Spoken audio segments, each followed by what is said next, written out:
Hopefully you can hear me. I got this awesome device. It's a multi-purpose crank radio.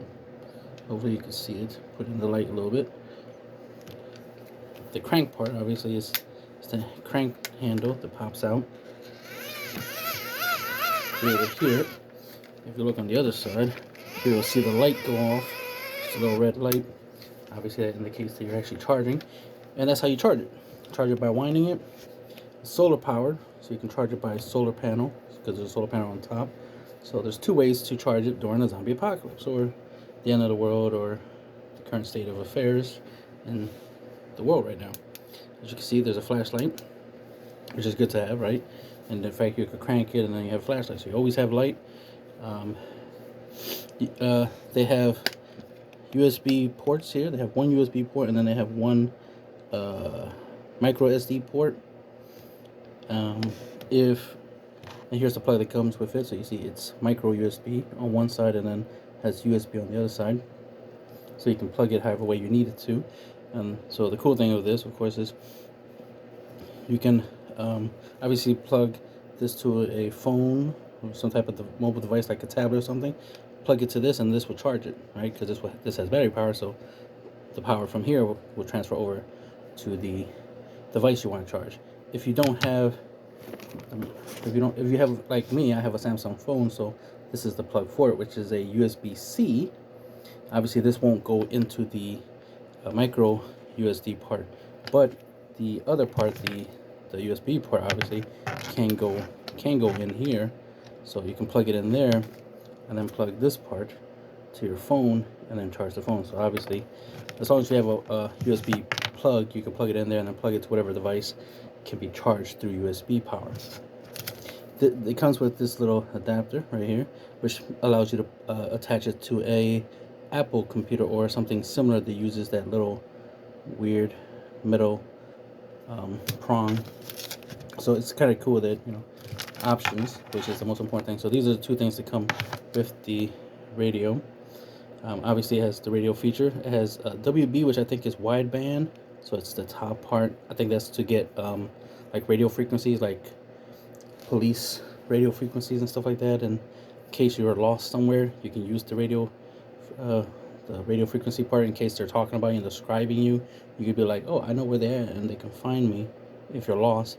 Then you got FM, AM, obviously for entertainment and news related purposes. And there is a switch that lets you switch between the three different types of frequencies. Here's how you tune to move the part for the radio so you can get the frequency you want.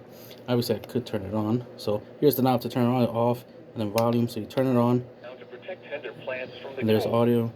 Here's the speaker. This is NOAA Weather Radio broadcasting That's on the a loudest. frequency of 162.475 from Philadelphia. That's where I'm from. You are listening to NOAA Weather All Hazards, the voice of the National Weather Service on station KIH 28 from Philadelphia, Pennsylvania, on a frequency of There's an antenna, which I'm 162.475 having trouble megahertz. pulling it out. This programming originates from the National Weather Service in Mount Holly, New Jersey. The station provides a 24-hour broadcast of 7-day public forecasts, hourly There's this observations, coin local to pop climate it out. data, There you go. marine forecasts, and regional warning There's the information. antenna. It If you have any extends. questions about the broadcast, please contact us at 609-261-6600 during daytime hours. Tests are run So on again, Wednesdays between 11 a.m. and noon. Thank you for listening to NOAA Weather Radio All And this is Hazards WB. So that's, at 11 a.m. so that's wideband. So we're getting some information there, which comes in handy if you're in a zombie apocalypse or the end of the world. Definitely something I would recommend, because I personally have right here a power bank, which, as you can see, has solar panels right here. Right, has a couple ports. Has the USB-C port, has the micro USB, and then it has the USB port. So it has all three. So it works with all my different devices. Obviously, it has a light feature. The button's on the side over here. Let's see if I can turn the light on. Even though it's charged, for some reason I can't seem to get the light to go on. I forgot how to turn it on, but you know, obviously they got a flashlight feature. I'll figure out how that works out later. But this doesn't charge it. Doesn't charge itself. You charge it through through the ports or through solar power. It doesn't have the crank or shaking to charge capabilities that most other devices would have. See, this has the crank, which makes it really awesome, plus has the radio built-in feature. The irony about this thing is that this has a compass, so there's that. So having these two things obviously with you is, you know, for survival purposes, is obviously a good idea to have, you know, because this one has a bigger solar panel as opposed to this device. So having these two things are really good to have. But the main thing I wanted to show off was this. I got this off of Amazon.